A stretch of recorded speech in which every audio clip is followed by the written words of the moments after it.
We definitely want to get into a little bit of that UPSL action before breaking into some San Antonio FC, but always love catching up with some of the players that we've had the chance to meet and stuff like that through following this beautiful game here in San Antonio. So best of luck to Victor. And let's just kind of recap a little bit of the UPSL action. Well, don't need to spend too long on it. I know, man, you didn't really have a chance to kind of watch the games live, and I tried going back and seeing what I could watch on my Cujo, and was having some issues there, but was able to kind of get a recap posted and everything Mm. from these original few matches.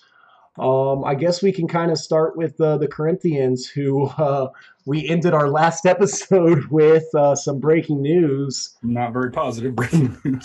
around their first match last Wednesday. We kind of mentioned it on the show, but they did have to forfeit their first game 1-0 there against Atletico Katy for arriving late. Had some van issues on the way out there. Thought they had kind of worked out an agreement and ended up, they were going to try and kick off at 8 o'clock, and the van showed up. They were out on the field at 8:15, and coach from Atletico Katy said, that they just wanted to take the 3 points instead of play the game.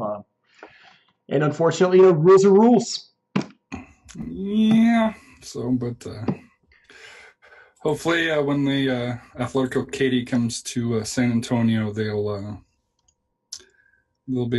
get played off the field and show who the actual better team is, and not taking the cheap points. And I'm not saying it's excusable to be late. Don't get me wrong, but if it's a transportation issue, especially at this level, you would hope that teams would be a little bit more understanding.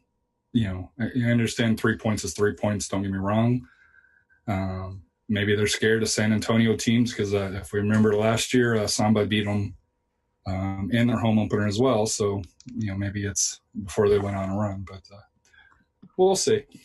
Yeah, and it always just kind of sucks, I think, the most for the kids. It's the kids that want to play, they want to compete. They've been on the bus for 2.5 hours, not just the Corinthians kids, but the Atletico Katy, players. I shouldn't say kids because some of these are grown men, but players as well. These guys all want to go out there and they want to compete, and that's why they're still playing at this level. But that's all water under the bridge now. It's early in the season, obviously, the first game. Hopefully those points don't come back to haunt them. But they had their second match this past weekend.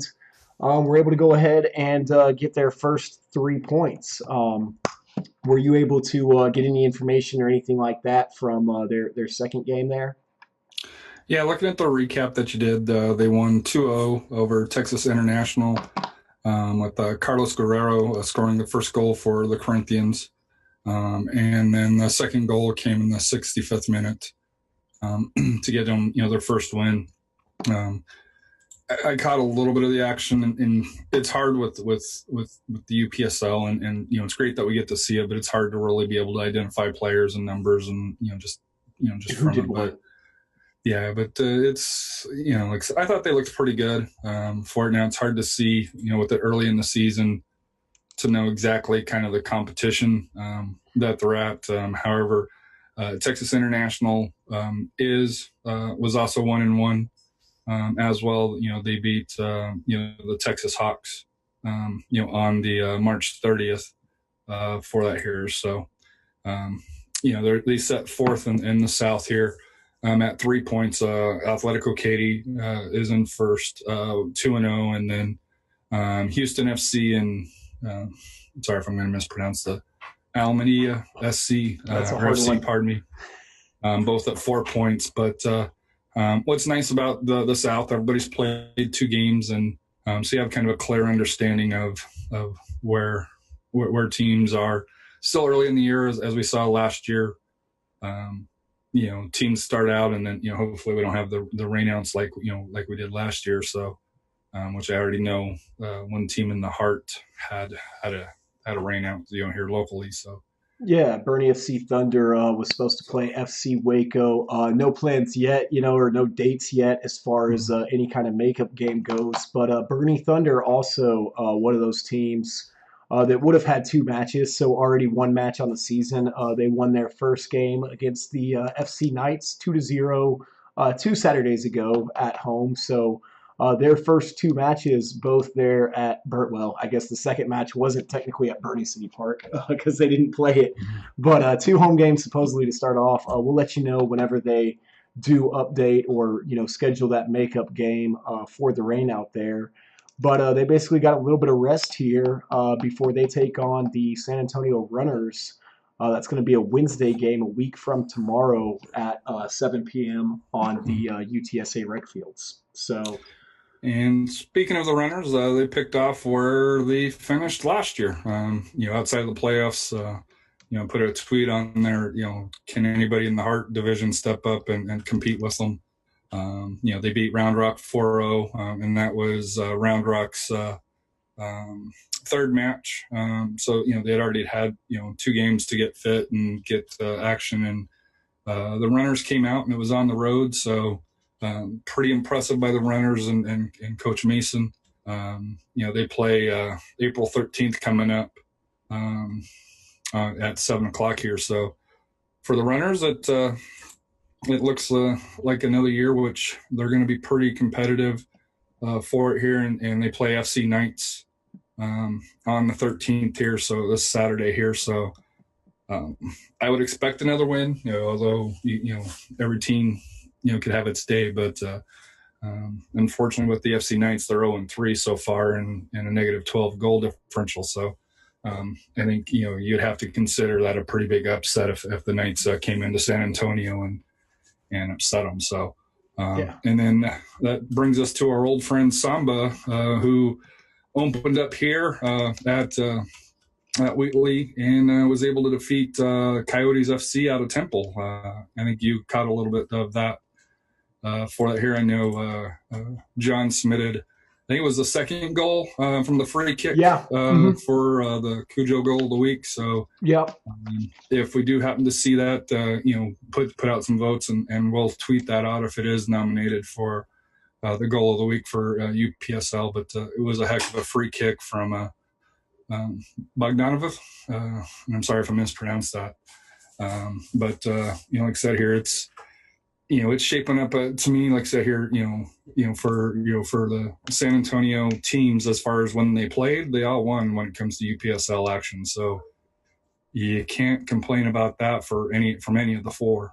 Yeah, no, all with the victories, and that's kind of what you want to see. Obviously, there's going to start to be some head-to-head play with the Runners and Bernie FC Thunder kind of being that first of the San Antonio teams really to face off. So going to be tough to pick teams to root for in those matches, but obviously we want to see them winning against everybody else.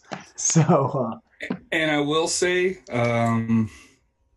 if you can go out and support the Runners and FC Bernie, you and I went out last year with it, and we'll just say it at the UTSA complex. It was a spirited game where there were a couple of red cards and some pushing and some shoving. So I would expect more of the same with these 2 budding rivals, and then it'll be interesting to see Samba thrown into that. But where the Runners have kind of ran over Bernie last year, Bernie's going to be looking for some revenge this year. So if you're on the in the northwest side of town and you get the opportunity to be able to go out, or like I said here, Mason puts on a pretty good show, and like I said, especially if you got kids behind the field, there's an open field for the kids to run around in, and so like I said here, and it's free to get in. So for a couple hours out of your time, go out and support both FC Thunder, Thunder Bernie and the Runners, and of course if you're on the southeast side, or you have time, nothing going on, go out and support Samba as well. I haven't checked their schedule here to see. Yeah, they're on the road this weekend here. So, but I know it costs $6 to park at Wheatley, but to get in is free, and it's a fun environment as well that John puts on. And like I said here, I know they have some kids sessions and stuff like that for the kids to munch on. Yeah. So free beer out there at Wheatley Sports Complex too. They've got a keg set up out there. Free beer. Oh, really? Tell them Scott sent you. Free beer out there at Wheatley Heights. No, but yeah, like you said, Samba's next match will be on the road versus FC Waco, who You kind of mentioned games being even there in the South. They're not so even as far as matches played here in the Heart.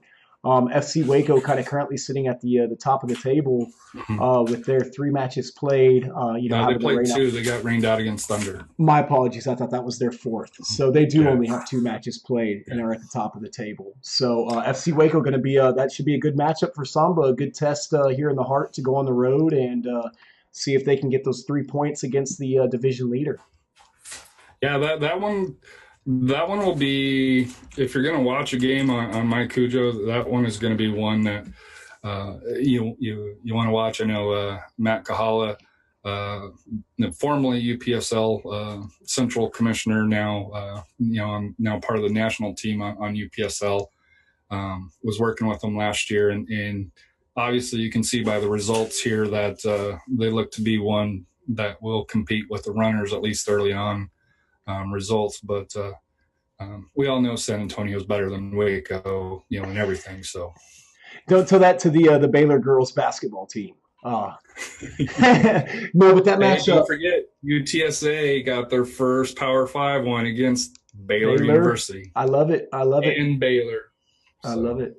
But yeah, their next matchup, for those of you, if y'all want to try and check out that game on My Cujo, that is going to be Saturday at 5 p.m. So maybe we can kick that off in the tailgate area on the TV or something like that there at Toyota Field while we're waiting for the San Antonio FC match to start. But I think that kind of rounds up our UPSL action. Corinthians goal. We've got that Samba goal was beautiful off that free kick there. Second goal. First goal came on a PK. And then the runners also want to mention Ford Rice Woolley with the brace, 2 goals in the first game. So maybe a player to watch there. I'm guessing that's his brother Keegan, who also had a goal there in the match. So maybe a little bit of a dynamic duo between those two. So have to keep an eye on them. But like I say, I think that pretty much wraps up our UPSL action. As you mentioned, runners at home, 7 p.m. there at the UTSA Rec Fields on Saturday. Samba on the road can watch online, 5 p.m. Saturday. Bernie FC Thunder not playing until a week from tomorrow. And then the Corinthians have their next match. You know what? I didn't include that one in the article. Do you? You got the Corinthians next game? Okay, hold on a minute here. I can tell you here real quick. Awesome. I just realized I didn't put that in there, so I'll have to. I was looking at that one here. Update that. Let me see here. Join us for the home opener against Cedar Rush. Tickets are $10 at 17702 Northwest Military Highway. It's going to be against the Cedar Star Rush at Warrior Stadium, and they kick off at 7 o'clock here. So on Saturday as well. On Saturday, correct. Okay, so there you've got all the UPSL matchups for this upcoming weekend, and we'll definitely keep you guys informed with that. Probably doing like a weekly just recap article, kind of similar to what I published this week, just so those of you that want to kind of keep up with where things are or whatever, just a quick read to kind of recap some of those matches.